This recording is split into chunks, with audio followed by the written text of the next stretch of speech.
Welcome back, AP. Oh, man. All right. First and foremost, disclaimer.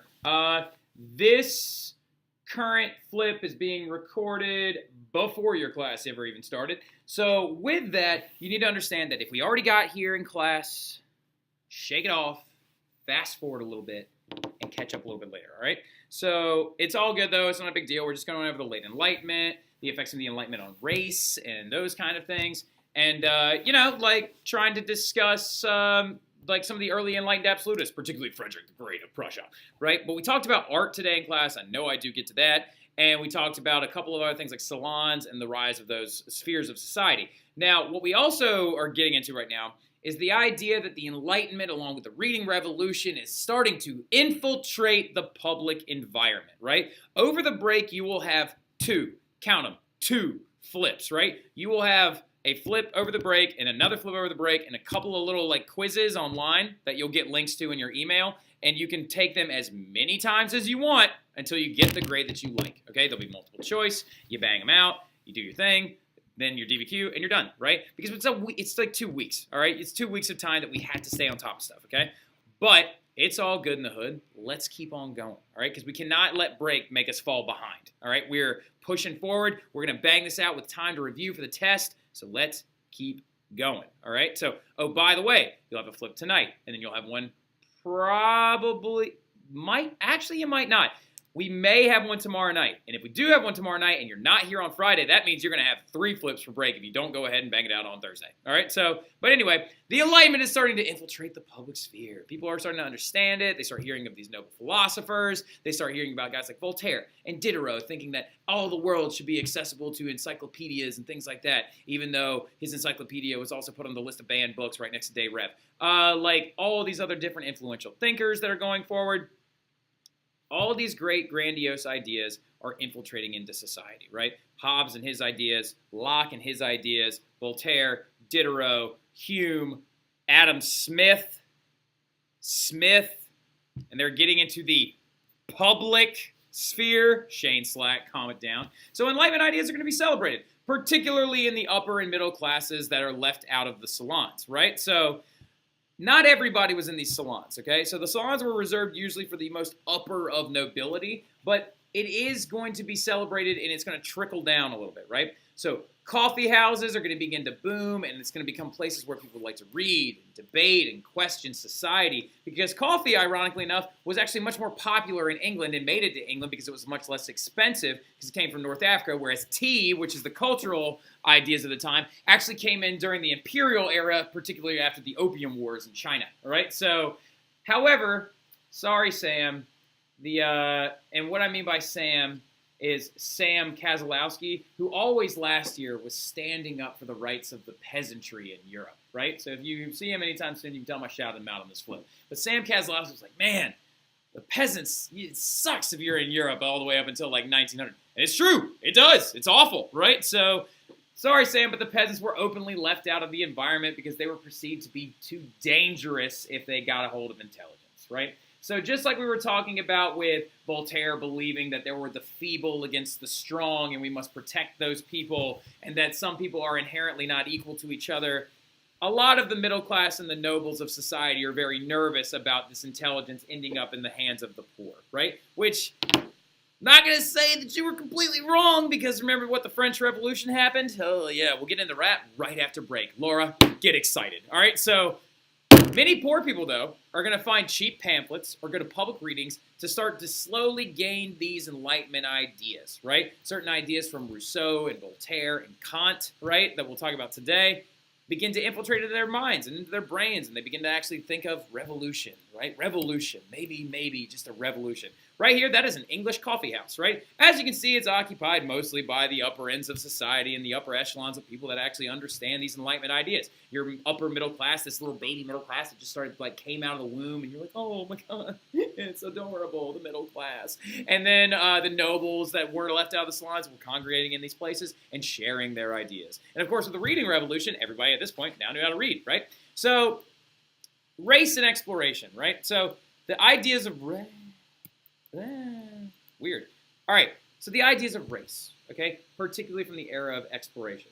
were kind of pioneered by two different factors of society. The first big one that you have, since this picture's not going to show up, I'll show you his name. Write down this name, and I know I'm going to spell it wrong. Nope, that's the wrong one. Michel de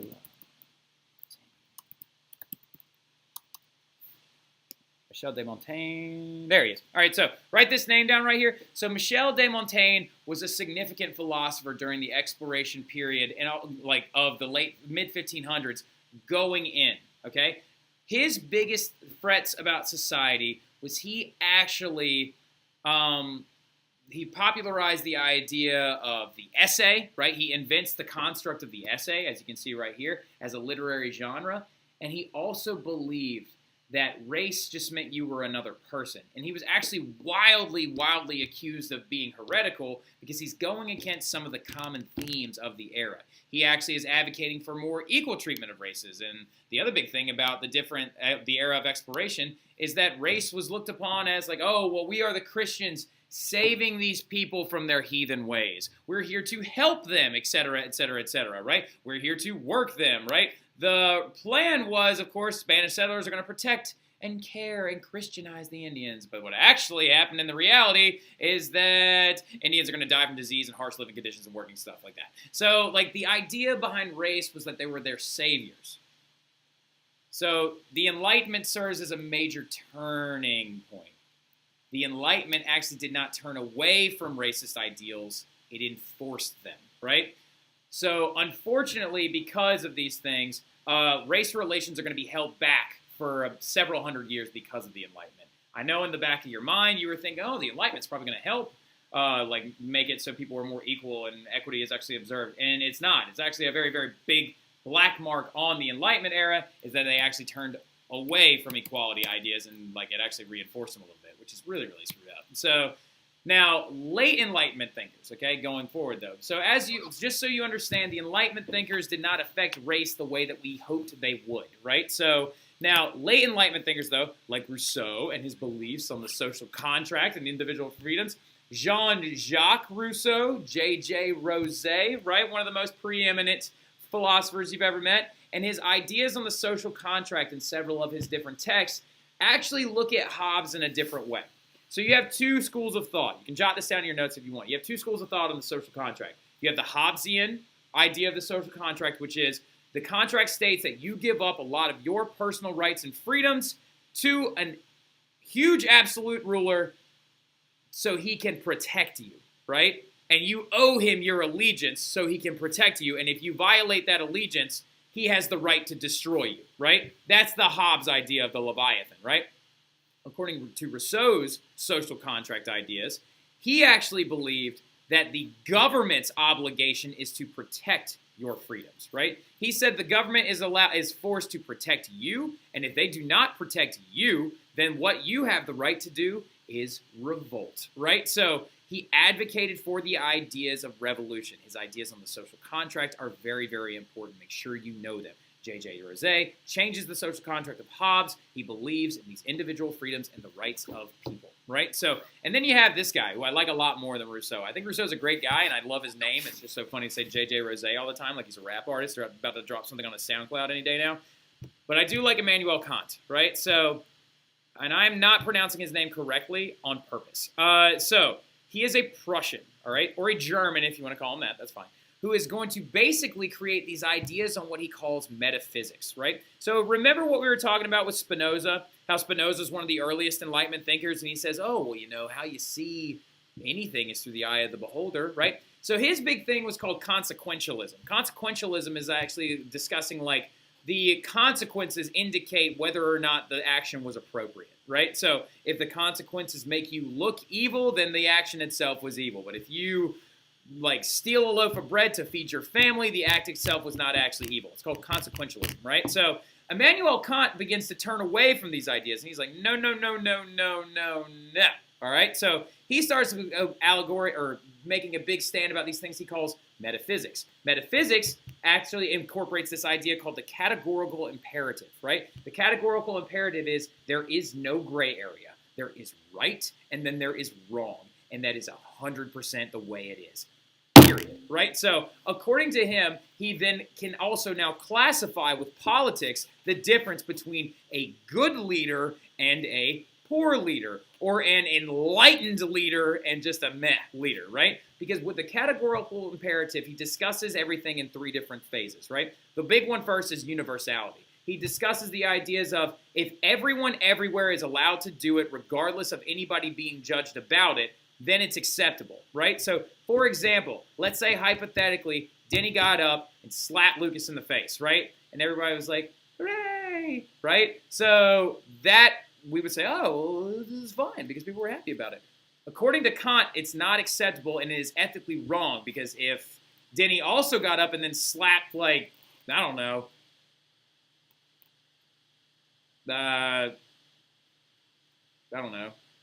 who's he going to slap? If Denny got up and slapped Jules Baer, and everybody was like, dude, calm down. We love Jules, right? So, like, if that happened, that means universally speaking, that is not an acceptable action because you can't do it to everyone, right? So, it must be acceptable to all parties, according to Kant, right? So, the second big one has to do with the ideas of, like, lying and things like that. Like, Kant believes that lying is never acceptable ever. That's the third, actually. I'm missing the second one. I'll look the second one up and I'll talk about it in class tomorrow. I know I'm forgetting one.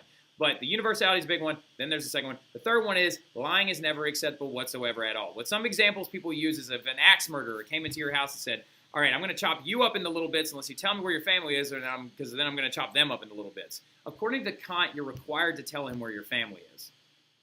However, you're not allowed to lock the door and prevent him from doing that, right? So, like, the big thing is you're never supposed to lie ever, which relates to our absolutists really, really importantly and really, really imperatively, because the universality clause and the non-lying clause are the really, really big ones about Kant's theories of metaphysics that kind of brings way to this idea of the enlightened absolutist, right? The absolutist that can be achieved from the top down, right? They believe that, like, the Enlightenment is going to be pushed forward from the king himself, right? So if you have an enlightened absolutist, or a despot as they're often called, is a benevolent ruler that adopts the ideas of progress, rationalism, and tolerance, right? Actually believing in the acceptance of the peasants, except for peasants, mainly about, like, the middle class and the nobility. Adopting the ideas of treating people equally, progressing forward, and doing things in a progressive manner, right? The enlightened absolutist, the positive. And the big three of